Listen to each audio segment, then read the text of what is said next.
Um projeto muito bacana, Avistar São Paulo, Avistar Brasil, Avistar Brasília e por aí afora ele já vai falar. Por favor, bem-vindo. Alô. Boa noite, muito obrigado ao Ramis pelo convite. Queria agradecer a SBAL por acolher a opinião dos passarinhos aqui, digamos assim. A gente vai falar um pouquinho sobre observação de aves, sobre observação urbana e a importância das aves e das árvores e os reflexos que isso pode ter no turismo. Somos observadores de aves. Basicamente, o que é um observador de aves? É alguém que observa, alguém que voa, né? Quando a gente fala observar, a gente está falando dedicar um pouquinho da atenção, um pouquinho dos seus sentidos, do olhar, da audição, prestar atenção, tentar identificar, tentar reconhecer a ave que lá está. Isso é observação de aves, é uma atividade de lazer, de turismo que é praticada no mundo inteiro por cerca de 80 milhões de pessoas. Enfim, por que a gente observa? A gente observa aves por vários motivos, mas principalmente porque o conhecimento gera prazer. Se você olha, por exemplo, essa tela, você fala assim, tem um monte de passarinho aí, né? Tem um monte de passarinho. Mas quando você olha com mais atenção, você vê que tem um carcará, um tico-tico, um sabiá, uma curruíra, um bem-te-vi, um sanhaço, você consegue identificar, você tem prazer na identificação, o mundo fica maior. Quando você olha e vê árvore, é uma coisa. Quando você olha e você vê ipê, jacarandá, quando você dá nome para as coisas, você se identifica e o seu mundo cresce. Você cresce como pessoa e você cresce como indivíduo. Mas por que as aves? Por que observar aves e não, por exemplo, observar insetos? Podemos observar insetos, mas para conhecer todas as espécies de insetos do mundo, vai demorar bem uns 200 anos, né, que existiam mais ou menos 1 milhão de espécies. Vegetais, 350 mil. As aves têm 10 mil. É mais ou menos fácil conhecer, até possível. Conheço pessoas que já viram 8 mil espécies de aves, né? Está ali perto do... Mas mais do que isso, a gente gosta de passarinho, porque passarinho é visual. É um ser extremamente visual, assim como nós. A gente se considera um ser, nós somos seres visuais. Para a gente tem o cinema, a leitura, a fotografia, tudo isso, a humanidade formou-se e cresceu enquanto espécie, baseado no visual. Mas se nós somos visuais, as aves são hipervisuais. As aves enxergam mais longe, mais cores e com mais sensibilidade temporal do que os humanos. Por exemplo, a gente costuma ver RGB, são as cores primárias, né? Todo mundo já ouviu falar disso. Por que a gente enxerga em RGB? Porque o olho da gente, na retina, tem 3 sensores, R, G e B. As aves têm na sua retina 5 sensores. Ao invés de enxergar só RGB, elas veem infravermelho e ultravioleta. Um passarinho enxerga milhões de vezes mais cores do que um ser humano. Mas não é só isso. Olha esse gavião, o que ele está fazendo? Ele vem voando, vê um insetinho e pega o insetinho. As aves conseguem ver 2 milímetros a 18 metros. Você aí no fundo, você está vendo 2 milímetros aqui na minha mão? Alguém está vendo? Não. As aves de rapina enxergam 18 milímetros, 2 milímetros a 18 metros. Tem uma resolução espacial muito mais do que os humanos. Mas mais do que isso, as aves têm uma resolução temporal muito grande. Alguém aqui já viu passarinho assistir novela? Quem daqui assiste novela? Futebol, vai. Quem assiste futebol? Ninguém... enfim, alguém. Você já estava lá assistindo o jogo do Corinthians, do Palmeiras, Flamengo, sei lá. O jogo da Argentina. Está assistindo o jogo da Argentina, aí vê o passarinho sendo do lado de você assistir junto? Nunca aconteceu isso. Por que passarinho não assiste televisão? Porque televisão é muito chato. Passarinho enxerga o mundo muito rápido. Por um passarinho, uma TV passa mais ou menos assim, que nem os filmes do Carlitos, entendeu? Eles enxergam o mundo 4 vezes mais rápido do que a gente enxerga. Quem já viu um beija-flor chegar perto da pessoa e vai voando assim? Eles falam assim, mas ele não tem medo da gente? Não. Por que ele não tem medo da gente? Você já andou do lado de uma tartaruga, achando que a tartaruga fosse pular na tua barriga e comer? Não, isso não acontece, porque a tartaruga vive num tempo diferente do tempo que a gente vive. Os passarinhos também. Mais do que isso, os passarinhos enxergam e eles têm percepção do magnetismo da Terra, né? Eles são georreferenciados permanentemente. Mais do que isso, deixa eu baixar um pouquinho. Eles conseguem cantar e eles têm uma musicalidade inerente, que há diversas teorias de que toda a música humana surgiu de ouvir o canto das aves, né? Além disso, eles conseguem sincronizar e cantar em dueto, sexteto, como dificilmente humanos conseguiriam.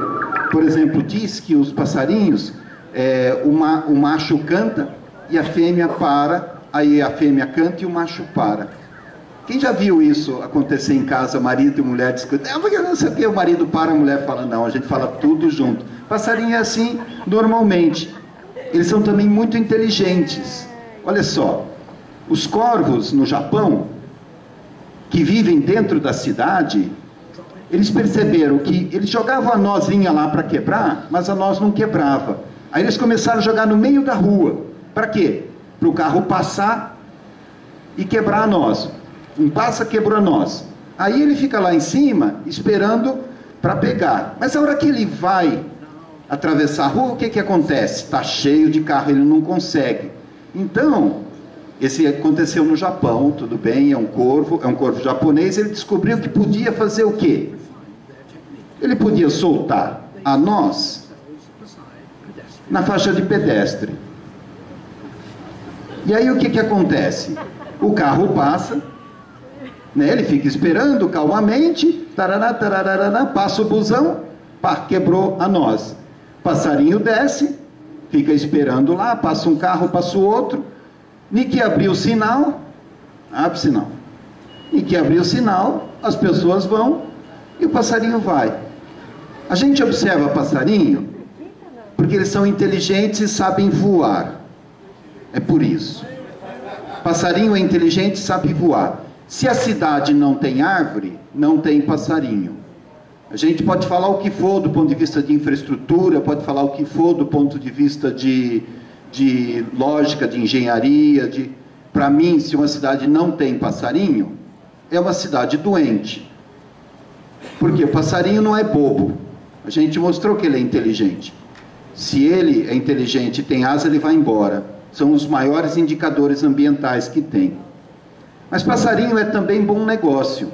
Se uma cidade tem passarinho, ela pode gerar negócios com isso. E se ela tem árvores, ela tem passarinho. Nos Estados Unidos, estima-se 46 milhões de observadores de aves. A observação de aves nos Estados Unidos movimenta por ano 85 bilhões de dólares. Sabe o que é isso? 4 vezes o orçamento dessa bobagem chamada Copa do Mundo. Por ano, a observação de aves movimenta 4 vezes a receita da Copa do Mundo nos Estados Unidos. Lá, a observação de aves é um estilo de vida, é algo que faz parte da vida das pessoas. Se você for observar, o total lá, 45.900 milhões de pessoas observam aves no seu jardim. 16 milhões viajam para observar aves. Olha a quantidade de dias gastos observando aves nos Estados Unidos. Como é isso no Brasil? No Brasil a gente observa bastante também. A gente vê que 70% dos brasileiros observa aves em casa. 70% dos observadores brasileiros observam aves em casa, nas praças. Na praça é o 4º item, né? Então, se você for ver, observação de aves é principalmente uma atividade urbana. Quando você pega a lista de quantos observadores tem distribuído pelo Brasil, você percebe que a grande maioria está nas grandes capitais. É uma atividade urbana. Mais do que isso, a gente vê que no Brasil, a gente fez um cálculo e estimou 900 mil bebedouros de beija-flor.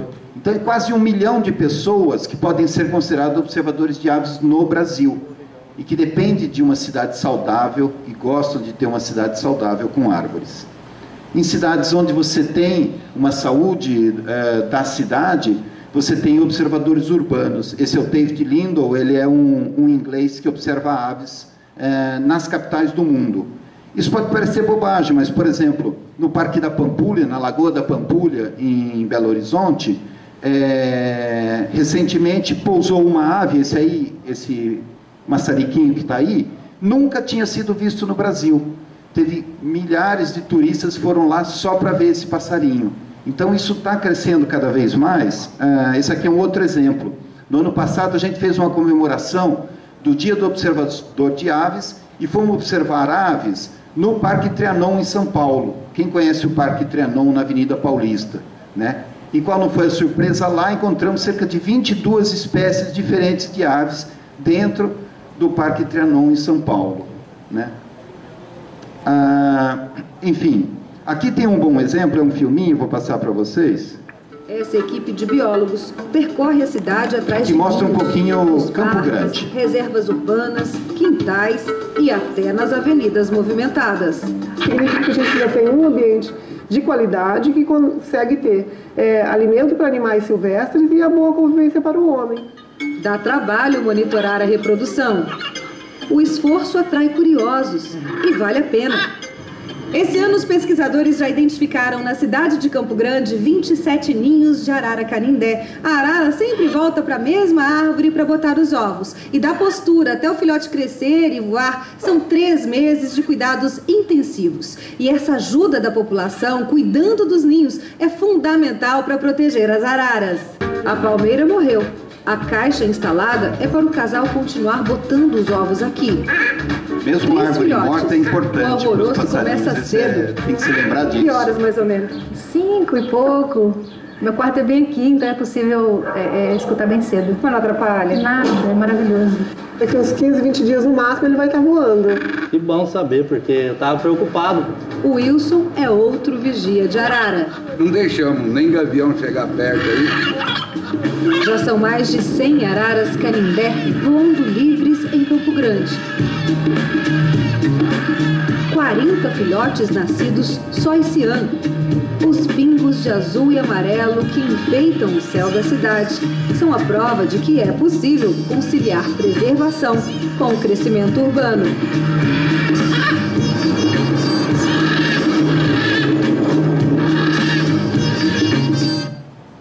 Isso também gera um fluxo de turistas que hoje em dia, quando passam, faz um day use na cidade de Campo Grande e gera movimento para a cidade. Gera uma atração a mais que não havia. Eu me lembro da última vez que eu estive em Palmas, cerca de 4 anos atrás, me chamou muito a atenção que havia araras aqui no centro da cidade. Hoje eu saí para observar e ainda não vi nenhuma, não sei como é que andam as árvores aí. Depois eu quero ver se eu encontro alguma arara na cidade. Mas mais do que isso, a observação de aves e a relação com as aves em vários locais engendra um tipo de ativismo que havia sido conclamado aí com relação à qualidade do ambiente urbano. Então, quando você pensa em ativismo urbano, guerrilla gardening, né, de gente plantando e criando jardins em todos os cantos, é um conceito muito utilizado, a bomba de sementes, né? Se fala muito de sair por aí semeando de uma maneira guerrilheira, né? Atacando a estrutura urbana com bombas de semente, né?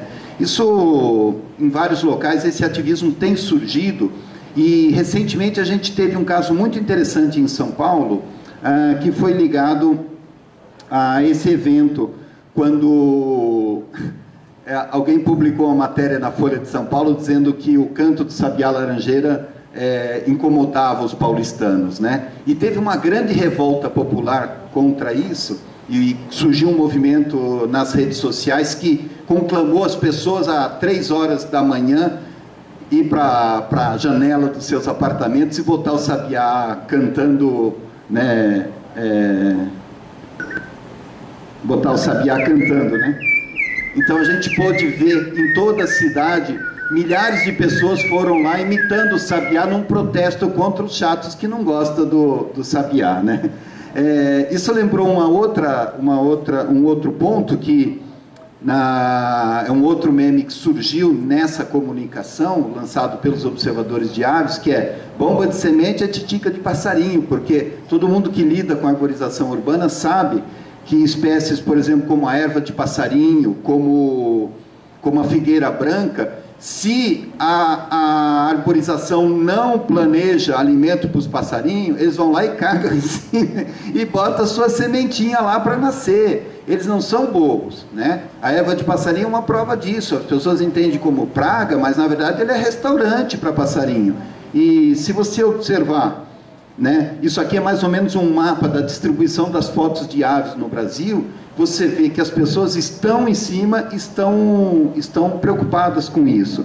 Aí eu volto a perguntar de novo: por que as aves, né? Por que observar as aves? Elas são inteligentes, elas são bonitas, elas podem voar e elas não ficam em lugares estragados, né? Mas, para mim, especificamente, a observação de aves está ligada à beleza.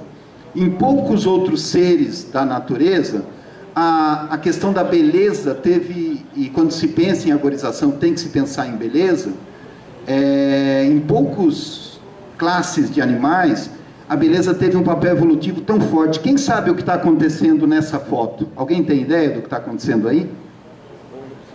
Isso é um ritual de corte, né? Os machos estão se exibindo para a fêmea. A fêmea é essa aqui, essa é a fêmea e esse aqui são os machos. E eles estão se exibindo mais ou menos assim.